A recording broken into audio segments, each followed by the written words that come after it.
Buenas tardes, buenos días.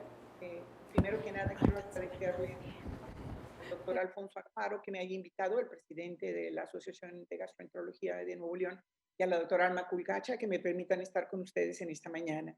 Y vamos a tratar de ver algo de la irreversibilidad de la fibrosis.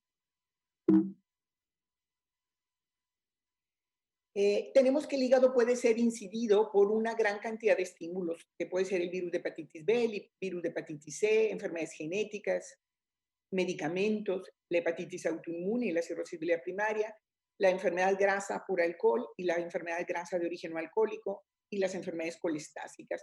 Y que la unidad funcional del hígado es el lobulillo hepático, que está formado por cordones de hepatocitos. Entre cada uno de ellos va un canalículo biliar, pero entre cada uno de esos cordones hay un espacio, que en este espacio dice hay unas células que se conocen como células hito, lipocitos, células perisinusoidales o células almacenadoras de grasa, que ante un estímulo, una lesión de cualquier tipo, se transforman, se hacen fusiformes y empiezan toda la cascada de fibrogénesis hepática. Tenemos que la célula estelada su principal función es el almacén de la vitamina A, y que después de que recibe un estímulo de cualquier tipo, virus, grasa, etcétera, empieza un estrés oxidativo y una fase proinflamatoria con liberación de citocinas, estímulo del factor de crecimiento derivado de plaquetas, el del TGF-beta, que este es el principal estímulo para la fibrogénesis, pero aparte la endotelina 1, que hace que esta célula fusiforme estelada sea contráctil. Pero este proceso no nomás va hacia un lado, produce fibra, pero al mismo tiempo se degrada la matriz a través de metaloproteinasas. Empieza a haber una quimioatracción de linfocitos, de eritrocitos, linfocitos, se pierde el retinoide y puede llegar a resolverse a través de apoptosis, cuando la célula cebada se destruye, o a revertir y volver a acumular esos gránulos de grasa y ser un estado reversible. Antes realizábamos la biopsia hepática para estar seguros de cómo estaba el estado de nuestros pacientes. Cada vez lo hacemos menos. Varias son las situaciones. Primero, el patólogo nos pide entre 1.8 a 2.5 milímetros, un promedio de 20 milímetros de biopsia con 2 centímetros, y para que sea una muestra adecuada se debe tomar 2 biopsias del lóbulo derecho, 2 del izquierdo, lo cual es algo muy difícil y ahí puede haber errores de muestreo, hay variaciones interobservador y siempre no está exento de alguna complicación, aunque cada vez se hace dirigido por eco y predominantemente lo usamos en estudios de investigación para ver la evaluación antes y después del tratamiento que se está probando, pero si no es por estudios de investigación es difícil que lo llevemos a cabo. Se hace una determinación semicuantitativa del grado de fibrosis, ya sea por Metavir, por Noder, por Scheuer, etcétera, por alguna de las clasificaciones. Y lo que vemos en este estadio de fibrosis es que está en estadio 0, si no tiene fibrosis, si es perisinusoidal o periportal es 1, si es perisinusoidal en la zona 3 es 1A, si es moderada es 1B, si tiene portal y periportal es 1C, si es perisinusoidal, portal y periportal, que sería el estadio 2, el 3 cuando hay puentes de fibrosis y el 4 cuando hay verdaderos nódulos de regeneración y es la cirrosis. Pero existen también scores clínicos que cada vez usamos más. Que viene, por ejemplo, tenemos el índice APRI, que incluye determinación de AST, de ALT y plaquetas, el FIT4, que esto lo usamos mucho en investigación, en los estudios de investigación, que incluye edad en años, plaquetas, AST y la raíz cuadrada de la ALT, y tenemos el ELF, que incluye ácido hialurónico, procolágeno 3, el péptido amino terminal 3, las metaloproteinasas y el inhibidor de matriz tisular. Y como ya se les ha mencionado, tenemos métodos cada vez más inocuos que nos permiten determinar el grado de rigidez del hígado a través del FibroScan, que nos permite ver no nada más el grado de fibrosis, sino también el grado de esteatosis por medio de su transductor, que es, el problema es si el paciente es muy obeso, pero se usa un transductor XL y podemos determinar en varios sitios y llegar a un promedio, que más de 12.5 kilopascales se considera cirrosis o un F4. También hay otros equipos como es el ChipWave que nos permite, aparte de hacer la elastografía con toma de 10 mediciones y el índice entre hígado y riñón para ver la cantidad de grasa, nos permite ver la permeabilidad de los vasos y vemos porta, esplénica, o sea, un ecodoppler, y esa tiene la ventaja de que aparte podemos ver si hay o no alguna masa hepática, como un screening de hepatocarcinoma.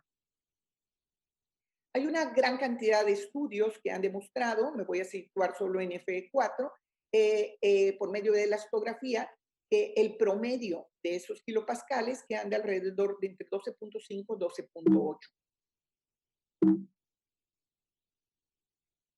Y también tenemos otro tipo de, hablaba de los parámetros clínicos, pero también tenemos la resonancia magnética, la elastografía con resonancia magnética, que es la más sensible. Sin embargo, estamos hablando de radiación y estamos hablando de costos. Esto incrementa. Entonces, queremos saber, ¿es reversible o no es reversible la fibrosis? Y si es reversible o no es reversible la cirrosis.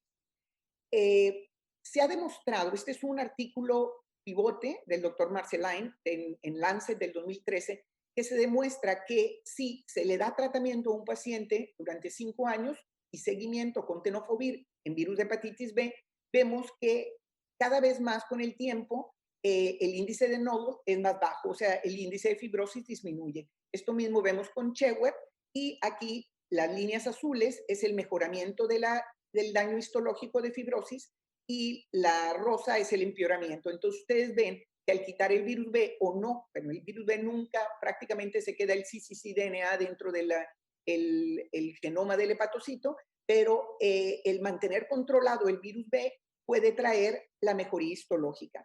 Esto mismo lo vemos en virus C, el estudio del doctor Mauro y el doctor Chan, donde el usar antivirales de acción directa nos permite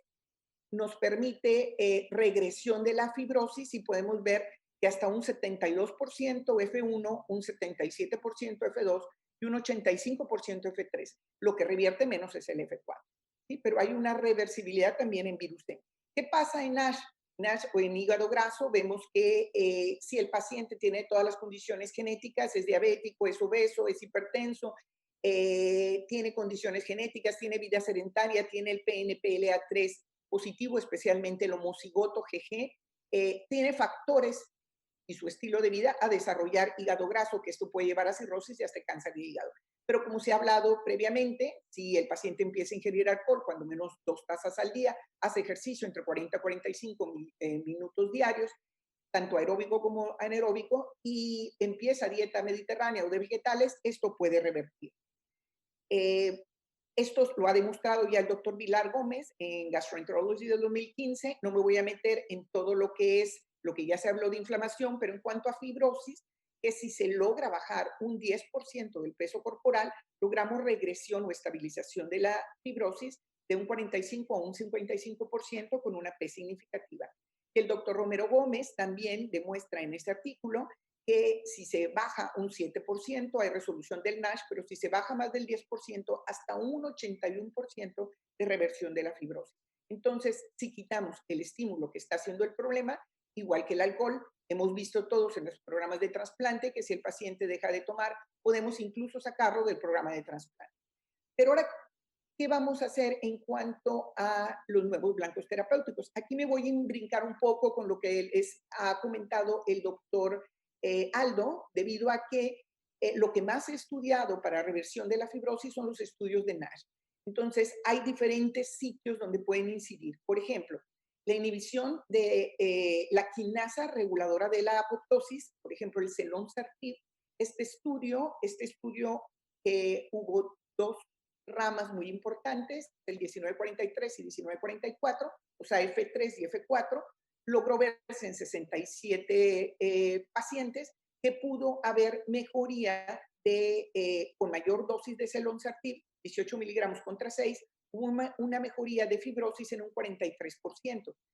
Si se fijan, aquí se usó con un anticuerpo monoclonal, simtuzumab, pero este no tuvo ningún efecto en la fibrosis. Entonces, esto fue efecto del selonsertib. El año pasado se presentaron los resultados de estos 2 estudios, del 43 y 44, donde se vio regresión de la fibrosis en F3, pero no se vio regresión de la fibrosis en F4. La situación es que fue un año de tratamiento únicamente, y un año de tratamiento no es suficiente para que una cirrosis desaparezca. Como quiera, la compañía decidió sacarlo como tratamiento solo y lo vamos a ver al final como tratamiento combinado. Otros sitios de muerte celular tenemos la inhibición de caspasas. Y aquí tenemos Enricazan y uno de Vertex y otro de Gilead. Estos se están estudiando en este momento y específicamente el Enricazan se ha demostrado que desaparece la inflamación, aunque no se ha demostrado suficiente disminución en la fibrosis. Hay proteínas de activación de miofibroblastos y proteínas de matriz, y aquí tenemos la inhibición de la lisiloxidasa y tenemos un anticuerpo monoclonal humanizado, que era el que les presentaba hace unos momentos, que se creía que iba a tener mucho efecto en fibrosis, pero también ya salió porque no tuvo los efectos adecuados. Y aquí lo podemos ver, el medicamento, este anticuerpo monoclonal, a 75 o 125 miligramos contra placebo, y prácticamente el efecto es el mismo sin reversión de la fibrosis. Por lo tanto, este medicamento ya no se usa. En metabolismo hay una gran cantidad de medicamentos. Tenemos los agonistas del farnesoid X. Estos actúan predominantemente en el epitelio biliar. Ya les habló el doctor Aldo del estudio pivote del ácido beticólico, que está aprobado para uso de colangitis biliar primaria cuando no responden a uso de ácido urso desoxicólico. Y este estudio se les dio durante 72 semanas, 25 miligramos de ácido beticólico, logrando encontrar mejoría en la fibrosis. No hubo mejoría tanto en el proceso inflamatorio, pero sí hubo mejoría en la fibrosis. Sin embargo, los pacientes tenían que tener aumento de LDL y aumento de triglicéridos, por lo que luego se tuvo que agregar 10 miligramos de atorvastatina para contrarrestar estos efectos. Y el otro efecto es prurito importante. Hay otros ligandos de este mismo receptor no esteroideos que están en estudio, el tropifexor y otros dos, uno de Allergan y otro de Roche, de Gilead, que están en estudio. Ahora, este agonista del receptor farnesoide puede unirse a otro agonista de receptor de triglicéridos, y tenemos el Intercept, que se encuentra en estudio, no tenemos aún resultados, pero se piensa, hasta ahorita los resultados preliminares, que va a tener efecto en fibrosis. Este medicamento, el Aramchol, se presentó ahora en el Congreso Americano de Enfermedades del Hígado en noviembre por el doctor Rachiu y una doctora mexicana que tiene un estudio, un centro de investigación en la Ciudad de México, la doctora Laura Ladrón de Guevara, donde encontraron que este Aramchol tiene componentes del ácido cólico y del ácido araquidónico, y se vio una mejoría tanto en parámetros inflamatorios como en parámetros de fibrosis. Aún solo está publicado como abstract. Se hablaba de los agonistas PPAR, sobre todo en pacientes diabéticos, y aquí tenemos la pioglitazona y la rosiglitazona, y recuerdo que este es un estudio de una tesis de una doctora que salió de Gastro, que ustedes la conocen, la doctora Belinda Martínez, donde hace muchos años hacíamos nuestros pininos para ver si 3 grupos, pioglitazona, metformin y urso desoxicólico, para ver si había mejoría histológica. Veíamos que la pioglitazona tenía mejoría muy importante de la esteatosis, de manera significativa, pero sin embargo no había mejoría de la fibrosis. Esto mismo es el estudio que les mencionaba ahorita el doctor Aldo, donde no hay una mejoría muy discreta de la fibrosis, prácticamente no hubo. Otros agonistas PPAR que ahora se han unido, por ejemplo, no más gamma, el problema del PPAR gamma es que puedes aumentar de peso y hay riesgo de cáncer de vejiga. Ahora se han unido el PPAR alfa y delta, donde está el afibranor, el saroglitazar, que es alfa y gamma, y lanifibranor, que es alfa, gamma y delta. Esto hay muchas posibilidades. Aquí tenemos resultados. Solo me estoy centrando en fibrosis, de que puede haber mejoría en cuanto al estadio de fibrosis con una P significativa en pacientes que tienen un score de más de 4 de la escala de NAS con el afibranor. Ahora, saroglitazar. Saroglitazar es un medicamento que no nomás mejora el aspecto inflamatorio. Hay un estudio del 2019, que está en Nature, del 2019, donde hay una mejoría un grupo de fenofibrato, tropioglitazona y saroglitazar a diferentes dosis, donde se ve importante disminución de la fibrosis. Aquí, viéndolo más de cerca, esta es 0.4 miligramos por kilo a 4 miligramos por kilo, y vemos en comparación con pioglitazona y fenofibrato, donde sí hay una mejoría de la fibrosis. Los agonistas del péptido parecido al glucagón, tenemos la liraglutida de Novo Nordisk, que ustedes lo conocen, se ha usado para bajar de peso, aparte en paciente diabético. Se empieza con una dosis de 0.8, 1.2, 2.4, hasta llegar a 3 todos los días. Y actualmente se está estudiando el semaglutida, que es un análogo que se usa una sola vez por semana, y también se empieza a dosis baja y se va ascendiendo hasta llegar a 2.4 miligramos. Los agonistas del receptor de la hormona tiroidea beta, aquí hay dos estudios, el Madrigal y el Viking, que están ahorita en evolución, y al actuar, o sea, actúan en donde actúa la hormona tiroidea. Sin embargo, estos medicamentos son 28 veces más potentes que la hormona tiroidea por sí sola, y por lo tanto se tiene mucha expectativa en ellos. Hay también otro grupo que es la inhibición de la acetilcoenzima A, y aquí tenemos dos medicamentos. Este se piensa que puede actuar en fibrosis 3 y en fibrosis 4, y es el que está haciendo unión sinergista con el Selonsertib y otro medicamento de Pfizer. En inflamación, el Ceniziprividoc fue el primer estudio que se presentó, fue el Centauro en el 2018, con resultados muy prometedores.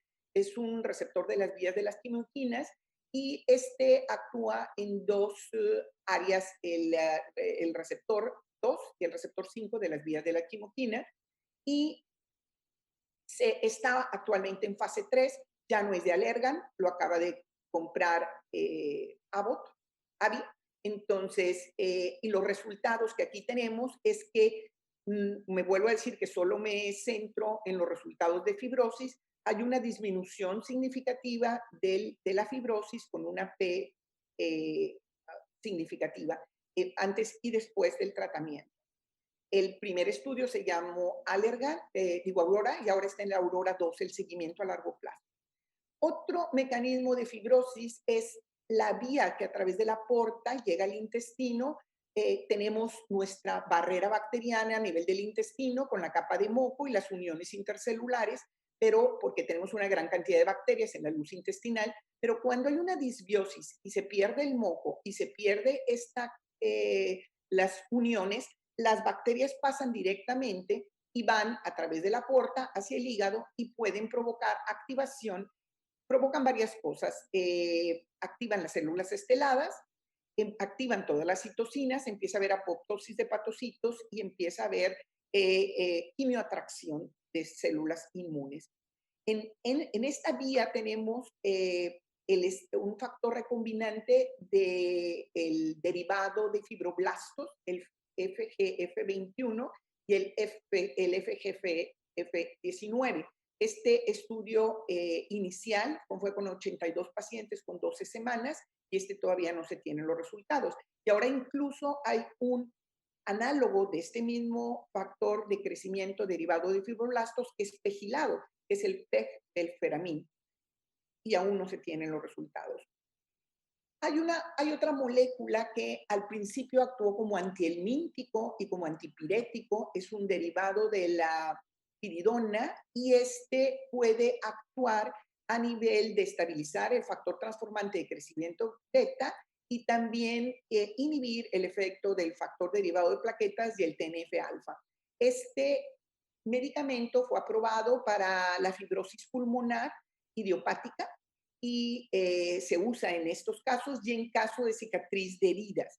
Ya hay un estudio controlado y aleatorizado de 12 centros de México que aún no ha sido analizado, ya se terminó el reclutamiento, incluso hay un grupo de pacientes a los que se les tomó la medición de la presión portal, pero aún no ha sido analizado ni publicado. Hay solo este estudio que fue aceptado por el Hepatology International este año, está en Galeras, y se ha visto que hay una disminución de los kilopascales después de un año de tratamiento con 600 miligramos cada 12 horas y lo dividen en 3 grupos, sin el perfil de progresión, el perfil estable o el perfil de regresión.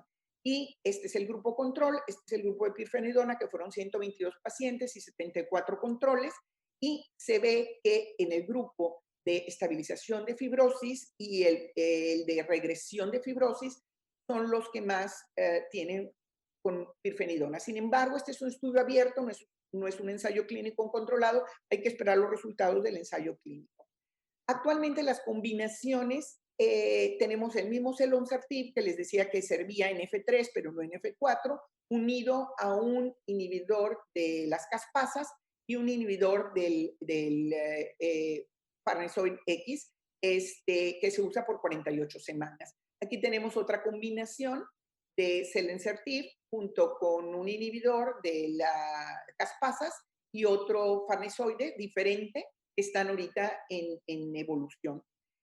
La nitazoxanida es otro antihelmíntico que también se usó en virus T y que se ha visto que tiene propiedades antifibróticas, y este se está estudiando junto con el elafibranol, que es un PPR. Y por último, el antiinflamatorio, que es el Cenlicriviroc, que se está usando en F2, F3, junto con el Troprifexor. Entonces, estos serían las combinaciones a largo plazo.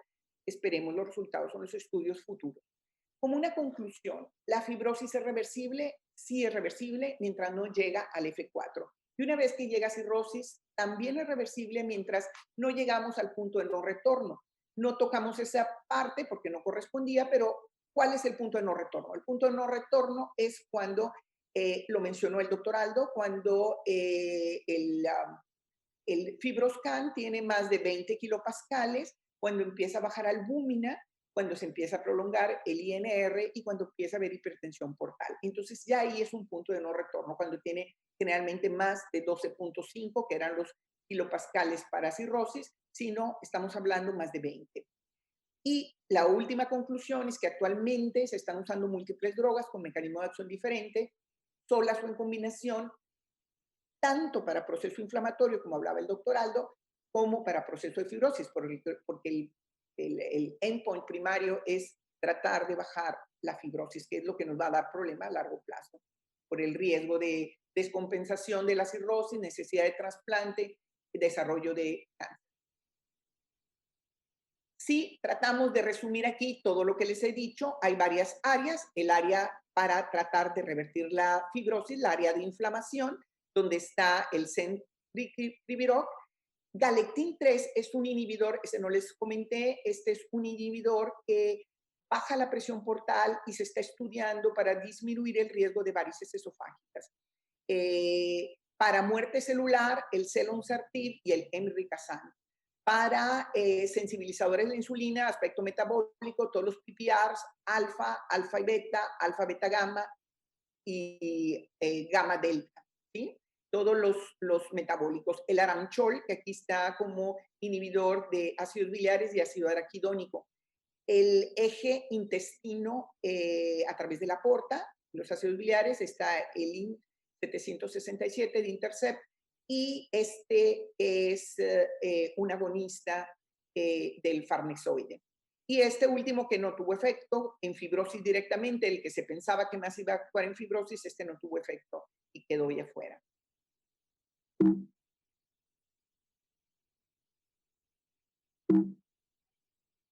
Muchísimas gracias.